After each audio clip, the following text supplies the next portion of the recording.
से शहीद मिर्जा हिंदुस्तानी की रिपोर्ट। आप देख रहे हैं बांसवाड़ा न्यूज चैनल।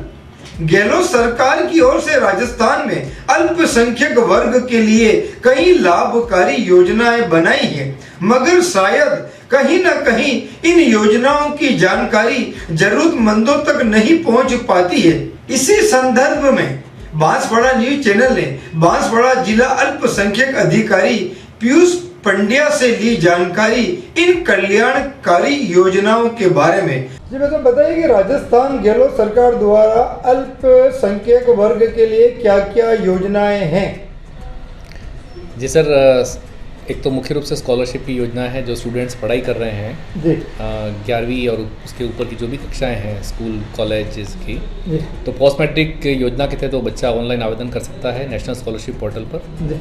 हालांकि इस साल की जो आवेदन की तारीख हैं वो तो निकल गई हैं, पर प्रतिवर्ष ये जब पोर्टल ओपन होता है तो विद्यार्थी ऑनलाइन आवेदन करता है और शिक्षण संस्थाओं के स्तर पर उसको चेकिंग होती है फॉर्म की और वो जिला कार्यालय को फॉरवर्ड होते हैं। तो ये प्रक्रिया है जिसके तहत उन बच्चों को जो पढ़ रहे हैं मुस्लिम, सिख, ईसाई, पारसी, बौद्ध और जैन वर्ग के, उन बच्चों को छात्रवृत्ति मिलती है। पहले उस पर स्कॉलरशिप के बाद में लोन की जो बात है, अगर कोई व्यवसाय को शुरू करना है, किसी को व्यवसाय अपना बढ़ाना है और अगर वो आर्थिक कारण से अगर इस काम को नहीं कर पा रहा है तो विभाग में वो आवेदन कर सकता है। ऑफलाइन आवेदन है और निर्धारित जो डॉक्यूमेंट्स हैं अगर वो अटैच करेंगे, सभी आधार कार्ड, पैन कार्ड हैं, गारंटर है, उसके अलावा कुछ नोटरी उनको करानी है।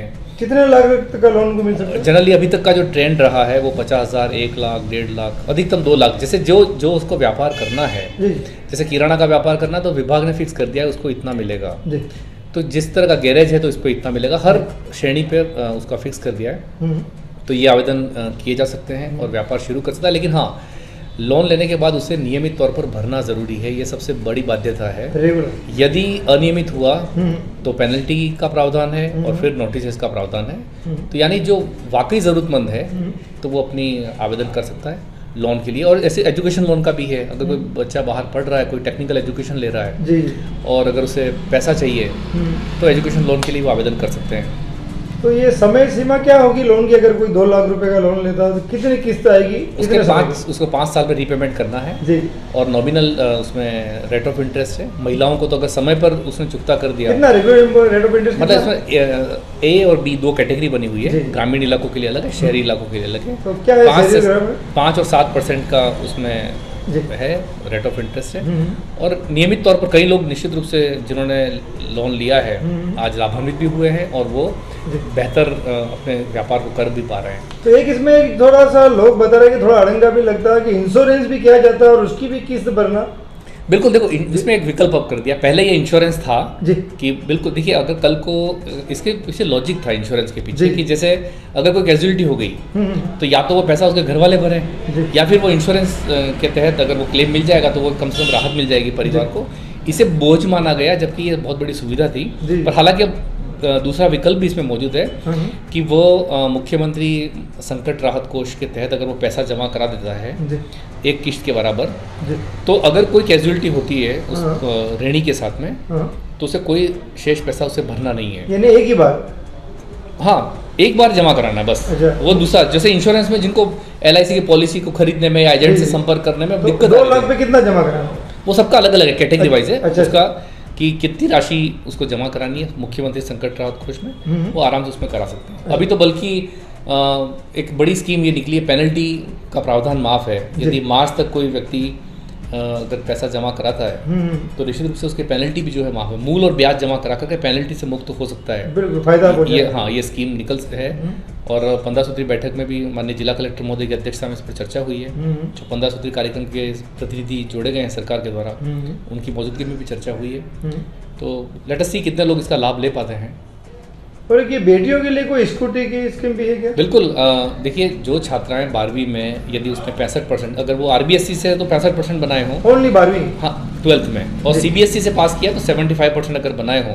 CBSE बोले अर्थात बोले तो सरल भाषा में मतलब जो केंद्रीय बोर्ड जो है, एक तो अपना राजस्थान बोर्ड होता है जी। तो केंद्रीय बोर्ड से अगर उसने पास किया और 75% बनाया है तो वो बाकायदा स्कूटी के लिए आवेदन कर सकती है।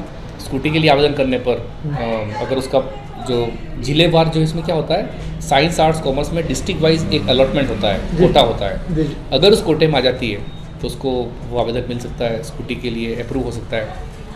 इसमें सरकार ने बल्कि एक और स्कीम निकाली अनुप्रति कोचिंग योजना के बारे में जी।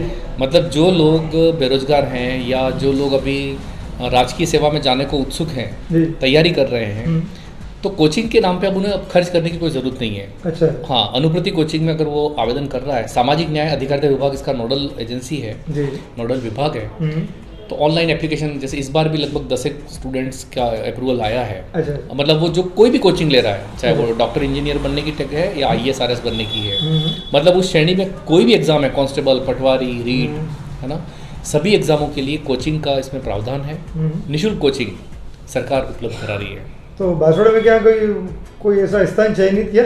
देखिए, इसमें क्या कोचिंग वाइज अलग अलग होता है, पूरा राजस्थान इसमें कवर है। अच्छा। है ना, कौन सी कोचिंग के लिए उन्होंने सूचीबद्ध कर रखे हैं। अच्छा। बांसवाड़ा में भी 1-2 कोचिंग सेंटर हैं, पर वो लिस्टेड हैं और कौन किसका कहाँ पर आता है डिपेंड उस पर करता है। हाँ, बाकी वो आवंटन हो सकता है। तो कोचिंग जी। और कोई अलग से कोई योजना स्पेशल हो जिसमें प्रचार प्रसार की कमी हो या लोगों की लापरवाही भी कही जा सकती है? देखिए, स्कीम्स तो समय समय पर आती है, जैसे अभी वक्फ संपत्ति संरक्षण योजना भी निकली है। जी। इसमें क्या है? इसमें देखिए जन सहभागिता से जैसे है ना 90-10 की स्कीम निकली है। 90% सरकार देगी, 10% संबंधित एजेंसी या उस कार्यकारी एजेंसी को मिलाना पड़ेगा। जी। तो उसमें अलग अलग तरह के कामों का प्रोविजन तो अभी हमने नगर परिषद से, प्रतापपुर, बांसवाड़ा, कुशलगढ़ और जिला परिषद के माध्यम से प्रस्ताव आमंत्रित किए हैं। तो जैसे कब्रिस्तान की बाउंड्री वॉल वगैरह है, उस तरह के कुछ काम जो अन्य मदों में मान लो नहीं हो पाए हों या मरम्मत का कार्य है, तो ऐसे कुछ प्रस्ताव अपने पास आए हैं, उनको हमने जयपुर में प्रेषित किया है। अंतिम निर्णय वहाँ पर मंत्रालय के स्तर पर होगा। तो अभी गहलोत जी के कार्यकाल में क्या कोई ऐसा बांसवाड़ा जिले में कोई बड़ा बजट मिला है? बिल्कुल, काम तो मतलब आप देखिए कि लगातार, जैसे बांसवाड़ा शहर की बात करें अगर अपन, तो नगर स्कूल बांसवाड़ा जो है, कंधारवाड़ी स्कूल है, पृथ्वीगंज स्कूल है, इन तीनों जगह पर इवन गोविंद गुरु राजकीय महाविद्यालय है, वहाँ पर निर्माण कार्य हुए हैं, कक्ष बने हैं, टॉयलेट्स बने हैं, हॉल बने हैं। जैसे जैसे उनकी रिक्वायरमेंट थी, जो प्रपोजल अप्रूव हुए हैं, तो काम हुए। अभी कॉमन सर्विस सेंटर का काम चल रहा है, ठीक है। तो वो सब ऑनगोइंग है। PMJB की योजना के तहत प्रस्ताव जो होते हैं हर साल भेजते हैं। मदरसा की तरफ से कोई बिल्डिंग बनी क्या बांसवाड़ा में? नहीं, मदरसा के लिए अभी कोई ऐसी बहुत बड़ी छात्र संख्या तो वहाँ पर है नहीं। अंजुमन में सुनने में आया बनी नहीं। देखिए, वो अलग स्कीम है। मदरसा को मतलब इन जनरल जो है मदरसा बोर्ड से, इसमें मुख्यमंत्री की जो है आधुनिकीकरण योजना जो है, जिसके तहत जैसे अपना पाला रोड का जिक्र किया, तो उसके अलावा गढ़ी में भी अभी सेंक्शन हुआ है करीब 15 लाख रुपया। दोनों जगह 15 लाख सेंक्शन हुए हैं और वो निर्माण कार्य वहाँ पर हो रहा है। बाकी इन जनरल जो मदरसा हैं, कोई बहुत बड़ी छात्र संख्या नहीं है, इसलिए कमरों की भी कोई बड़ी रिक्वायरमेंट नहीं है। और रिक्वायरमेंट है भी सही तो भूमि उपलब्ध नहीं है वहाँ पर, इसलिए उसके तहत अपन प्रस्ताव नहीं ले सकते। आपका परिचय? हाँ, मैं पीयूष पंड्या हूँ, programme officer, minority department, Banswara. यदि आपके पास भी कोई भी धार्मिक या सामाजिक समाचार है तो बांसवाड़ा न्यूज चैनल पर भेजें, हम उसे प्रसारित करने की कोशिश करेंगे।